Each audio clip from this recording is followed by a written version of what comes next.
There it is, it's finally here. This is the brand new Garmin Fenix 8, and I know a lot of you out there have been waiting for this one for a pretty long time. Today, Garmin announced a whole bunch of new watches to their lineup, including the highly anticipated Garmin Fenix 8. And under the Garmin Fenix 8 umbrella, there's like 13 different watches to choose from, with different sizes and materials and different display types, and a lot more. And to be honest, this is one of the most confusing lineups I've come across in a very long time. And I will do my best to explain it all in this video today. The confusion doesn't just stop there with the Fenix 8 though, because they also announced 2 additional devices on top of the Fenix 8.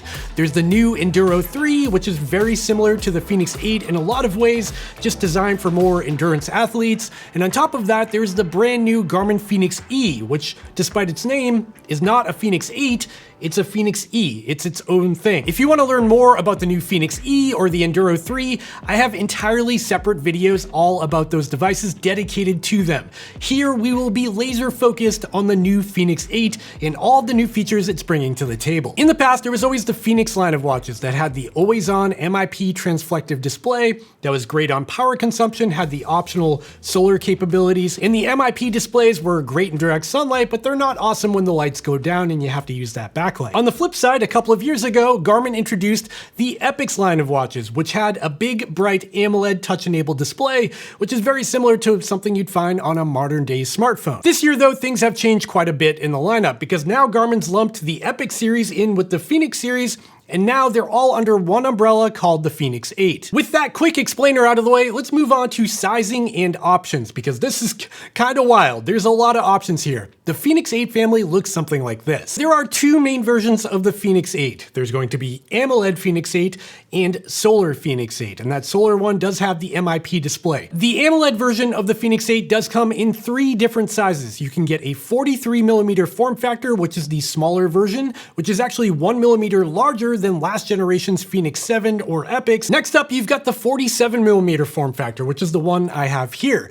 And this is sort of the middle of the road or the standard option because this size has been around for quite some time. And finally, in the AMOLED lineup, you've got the 51mm form factor, which is the largest of the bunch with the biggest battery, and it is similar to something like this Epix Pro 51mm I have here. Now that we've talked about AMOLED, let's talk about Fenix 8 Solar, because this lineup is very different. The Fenix 8 Solar lineup is a little bit limited compared to the AMOLED version. For example, there is no 43mm or small version of the Fenix 8 Solar. And because you can only select premium materials with titanium and sapphire for the Fenix 8 Solar, the pricing is also a little bit higher than the AMOLED version of the Fenix 8. Those prices are around $100 more than the previous generation of this watch. When it comes to the displays on the Fenix 8, the technology used for both the AMOLED and MIP Solar version are largely very similar to the previous generation in terms of brightness and resolution and all that stuff. However, this time around, the displays actually grew in some of the models, but not all of them. For example, the smaller form factor in the AMOLED version of the Fenix 8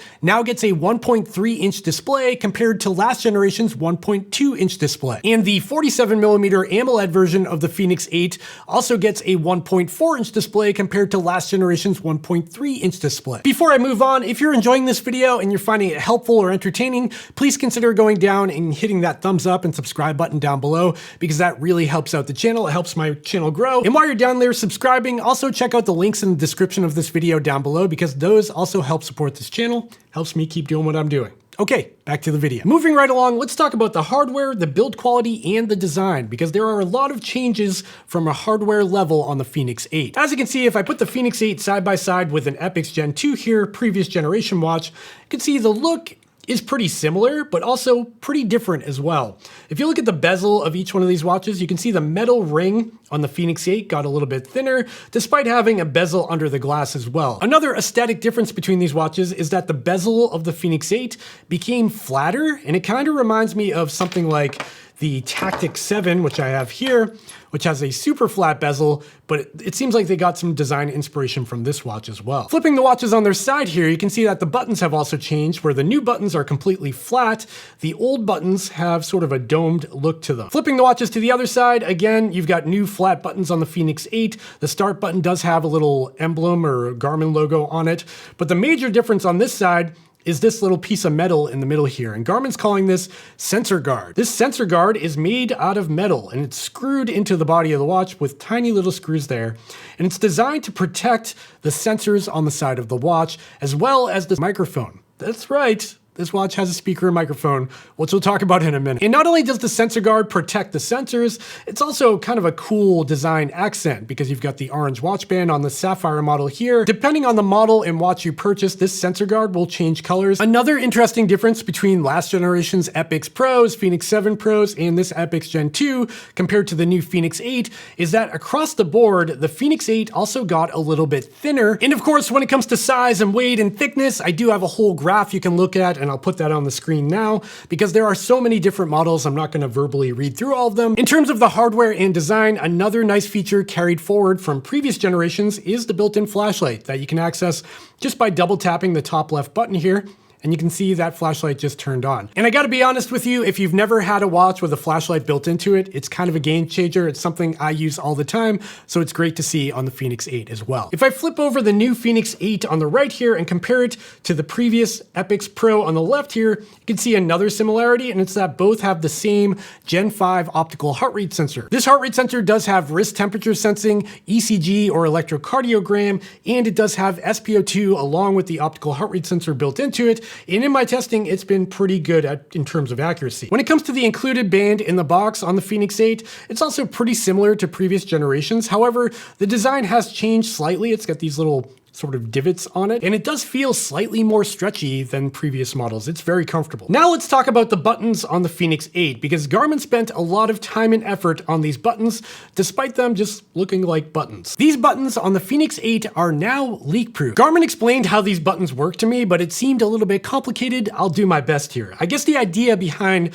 the leak-proof buttons is that they don't actually enter the inside of the watch. Instead, there is a tiny wireless proximity sensor inside the case of the watch to detect when the button's being pushed. And that removes any chance of water entering the inside of the watch, which is pretty cool. Another interesting change to these buttons is that there's no click to them anymore, so they're kind of a squishy press, which I know a lot of people don't like. However, Garmin has implemented a sort of virtual click. It's like a haptic feedback with the vibration motor inside the watch. It does feel like there's a click, but it's not physically a click. These new leak-proof buttons also mean that the new Garmin Fenix 8 is properly dive rated. You can actually use this watch for scuba diving, and this watch is now EN 13319 certified for diving.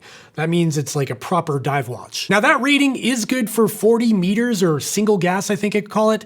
By the way, I'm not a scuba diver. I've never been scuba diving. So you've got things like no fly time, time to surface, your dive logs, decompression alerts, all of that stuff that I don't quite understand, now here on the Fenix 8 and down to 40 meters. Even though I am not a scuba diver, I was able to put the Fenix 8 inside of one of my test chambers and simulate it dropping down to a depth of 100 meters in scuba diving mode. And as you can see here in the scuba diving activity after 40 meters, we're getting a whole bunch of alerts and alarms because I've exceeded the recommended depth of 40 meters. But it seems like everything works and it seems pretty accurate compared to my test chamber. The next new feature I want to talk about is the new solar efficiency and technology on the new Fenix 8 because it's pretty impressive.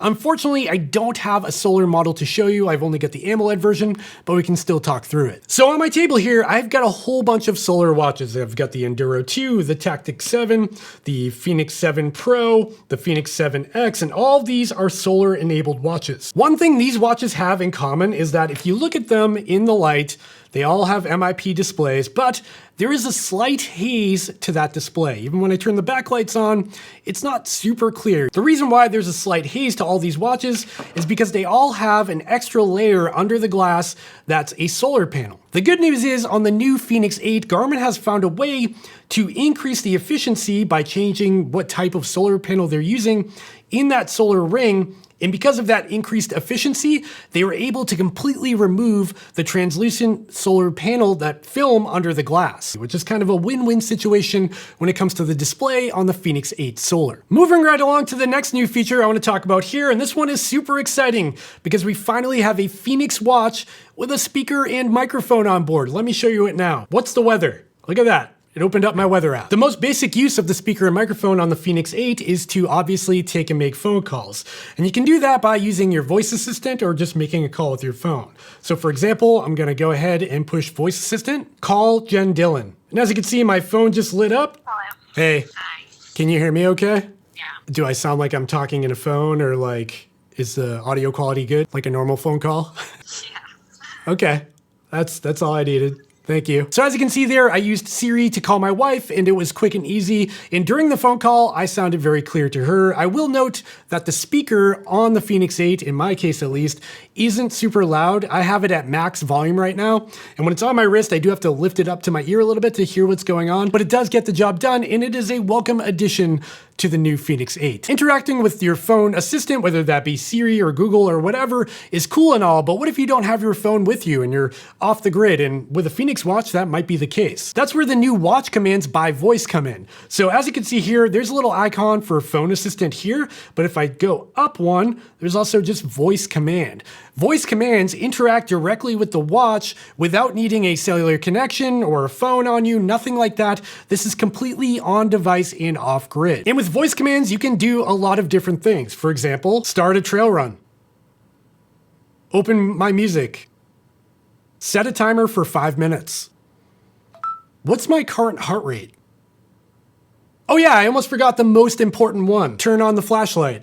Look at that. The really cool thing about the voice commands on the Garmin Fenix 8 is that you can choose whether or not you want to interact with your phone or be completely on device, and you can map either one to be a shortcut on the device itself. Even though this is a brand new feature to the Garmin Fenix 8, it's surprisingly reliable. I've noticed that anytime I ask it to do something, it pretty much does it, even when I've got my kids around and I'm in a really noisy environment. There is one more feature I want to show you when it comes to the speaker and microphone. There's a new voice notes app that's built in directly on the Garmin Fenix 8. If I click in on that, I can record a voice memo on the go.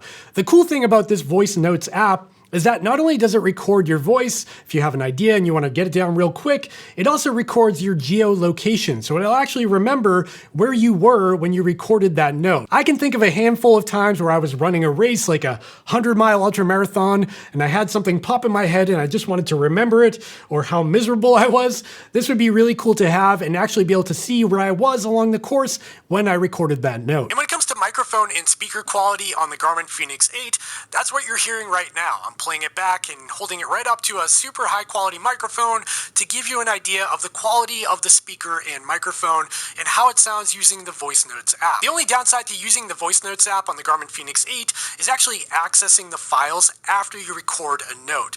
You can't actually get them from Garmin Connect. It's not like they seamlessly sync over to your phone to download after the fact. The only way to access your voice notes is to plug it in via USB to your computer and download them manually, which feels super archaic. With the Voice Notes app out of the way, I think that's a good segue into the new user interface. And honestly, this is a huge change when it comes to the Garmin Fenix 8.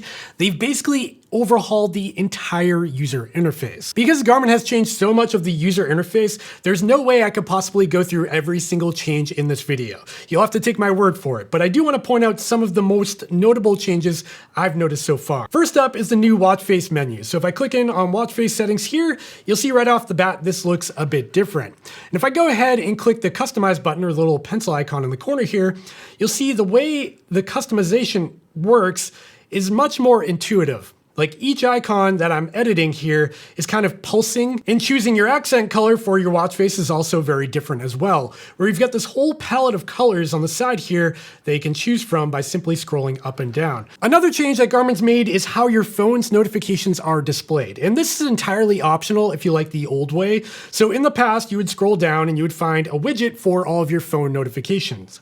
Now, on this new version of the software, all you've got to do is scroll up. Here you can see I just scrolled up for my watch face, and I've got all of my phone's notifications here in a nice orderly fashion. I can click into any one of these and get even more information or read them entirely. These are just all of my Amazon orders, and I can also dismiss them here as well. And at the top, you get a tally of how many notifications from that source you've got. If I dive into my settings here, you also notice that the settings menu has changed, where generally speaking, it's a little bit more simple and minimalistic, and it's not as complicated to get through.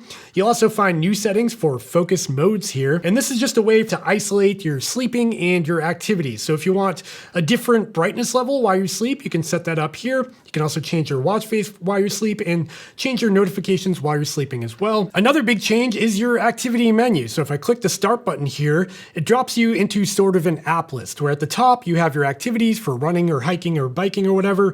But if you scroll down, you've got options for map, clocks, saved locations, your phone information, workouts. There's also a new setting for Garmin Share. And Garmin Share is a way to quickly send and receive workouts and courses and training information to friends and family that are nearby. And scrolling back to the top, that's where you find all of your activities, like I said. And if I dive into that, you can see that there's a new activity menu as well. And if I dive into a run, you'll find that there's a new landing page before you start your run. Another minor change here is even the tones, the sounds that the watch makes. That sound. Do you hear that? And when you stop an activity, you've got this sound. So it's a more modern sound, although I do feel like I'm gonna miss that old beep of the past. It was a little bit nostalgic. Let's move on to mapping and navigation because there's been changes there as well. If I drop down into my map option here and click in on that, you're going to see a pretty familiar interface with the full base map, full color base map, where you've got labels for roads and trails and waterways. And there's a new settings menu if I tap the top right button here, where you can access a whole bunch of different things. So you can pan and zoom, you can dive directly into navigation, and you can quickly toggle all of your map layers. So if you want to have a different map theme, you want to turn contour lines on or off, you want to change the map entirely, you want to see your activity line, you want to see segments for Strava, you want to see shaded relief, you can turn all this stuff on and off on the fly, and it's way easier to access than the previous menu in the last generation. Another new Fenix 8 feature is the ability to temporarily unlock your screen when you're in an activity or on a map page. I find this very useful. So now on the new Garmin Fenix 8, you can see when I touch the screen, there's a little lock icon at the top of the screen there. Now, if I tap on that and drag down, you can see the drag slider there. Now the touchscreen is unlocked and I can swipe around and use the touchscreen how I normally would. And if I want to relock my screen, I can wait for it to time out, or I can simply put my palm over it. And as you can see, it's locked again. That is a genius feature because in the past, you would have to unlock your screen, do what you want, lock it again. Next up, let's talk about dynamic round trip navigation. This is a new feature to the Fenix 8, but round trip routing has been around for a while, ever since like the Fenix 6, I think. But dynamic round trip routing is something entirely new. Now, if you're unfamiliar, round trip routing allows you to simply dial in a distance. As you can see here, I'll choose 5 miles and I'll tell the watch I want to head in any direction. So I'll click that. And now we'll calculate a bunch of different routes that I can choose from and head off on my run. This is particularly useful in areas that you're unfamiliar with. If you're traveling, you're staying in a hotel, you want to go for a 5-mile run and you don't know where to go, your watch can actually help you out. Now, the difference is with dynamic round trip routing, it'll actually reroute you if you take a wrong turn. So in the past with round trip routing, when you were out on the course going for a run and you took a wrong turn, it would guide you back to the course that it made originally to get you back on track to that pre-designed course. With dynamic routing on the Fenix 8, it will adjust your course on the fly, keeping your goals in mind. You can think of dynamic round trip routing kind of like Google Maps when you're in your car. If you take a wrong turn, it will still get you to that destination, just without the original plan. So that's navigation and mapping. Let's move on to training. The new Garmin Fenix 8 now includes a new sport-focused strength training plan. You can now design or select a 4 to 6 week strength training plan to complement your main activities. But on top of that, there's also plans for skiers and surfers and a whole bunch of different activities, and it will grow over time. Next up, let's talk GPS accuracy. And like I said before, the GPS chipset, the antenna, it's all very similar to the previous generation in the Epix Pro and Fenix 7 Pro, and those watches had pretty solid accuracy. So we're getting pretty good results here as well. However, there is a new software feature that enhances the GPS accuracy even more. This new feature is simply called Position Enhancement, and it's not something super sexy that Garmin's going to market or show off, but it is something I personally find very interesting as a big nerd. This is a pretty nuanced feature, and it's buried way into the settings. You have to go and find it,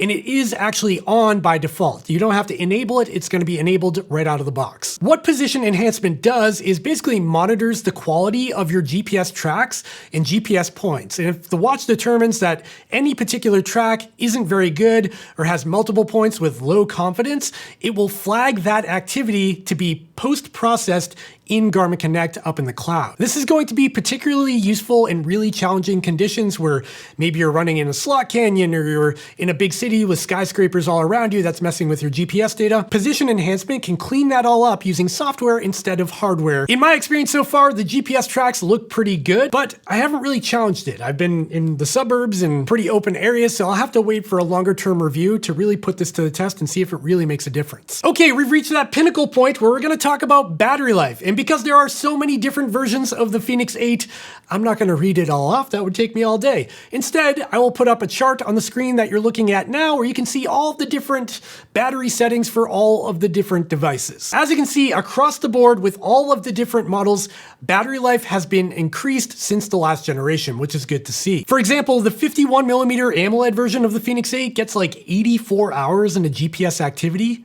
What? And the solar versions get a bigger bump because of that new and improved solar efficiency. Okay, we finally reached that point of the video where I want to talk final thoughts and conclusions about the Fenix 8 and what I think about it so far. Now, admittedly, I've only had this watch for a few days, so this is a pretty early review. This is like an initial review, not an in-depth review. That's going to come further down the road. But for now, I have learned a lot about this watch, and I gotta tell you, I really like this thing. Aesthetically, I like the look of these watches. The build quality is improved. The buttons feel really solid, and now they're leak-proof. We've got that new sensor guard on the side that makes it sort of a bomb-proof watch. We've got more efficient, better solar displays that also look better visually as well, increased battery life, and an overhaul of the user interface. And from my perspective as a longtime Fenix user, this is the best one they've ever made, and it should be. It's the newest one. However, it is also the most expensive Fenix they ever made, and the numbers we're seeing in terms of price are getting really out there. Like, we're talking $1,200 watches here. That's a lot of money. The other question I have here is about the software, because the user interface and the overhaul here is pretty awesome in my opinion, and I really want to see this ported back to older watches like the Garmin Fenix 7 Pro, the Epix Pro in the previous generation. However, I'm wondering if Garmin is going to do that, or if they're going to keep this new software exclusive to the new Fenix 8 and all of the new devices moving forward. I guess time will tell. But in my subjective opinion, this is a pretty awesome watch. It's a very expensive watch, but the amount of features, the new improvements to the software and the navigation features and all of the stuff under the hood make this hard to beat when it comes to being a smartwatch and a fitness watch. It's kind of a blend of everything, including the speaker and microphone on board, adding so much functionality. This thing is pretty crazy, and it's probably going to be the watch I put on my wrist after this video. I guess we'll find out. But that's just my opinion, and I'm just some guy on YouTube, and now I want to hear from you. Are you interested in the Garmin Fenix 8? Are you going to run out and buy one of these things? Which model are you going to get? You're going to go solar, AMOLED? You can get the small version, the big version? Let me know in the comments down below. I would love to hear from you. And after you're done commenting down there, make sure to go down and give me a thumbs up and subscribe to my channel down below so you don't miss more videos like this in the future. That really helps me out. When you're done subscribing and commenting, make sure to check out the links in the description down below where you can head over to my friends at playbetter.com and pick up your very own Fenix 8 or Fenix 7 or Epix Pro or any other watch I talked about in this video. Playbetter has super fast free shipping, and they also have a really long return policy, and they're also just great humans, so go check them out. Oh yeah, and one more thing, also make sure to check out all of my different social media accounts down there, like my Threads account, my Strava, my Facebook, my Instagram, all those things. Follow me over there, and check out my merch store where you can get a sweet shirt like this. See what I did there? Distance over speed. And that's it. We made it. We made it to the end of this video. I'm starting to lose my voice. This was a really long one. I hope you enjoyed it. I hope you found it helpful. And I'll see you in the next one. Bye.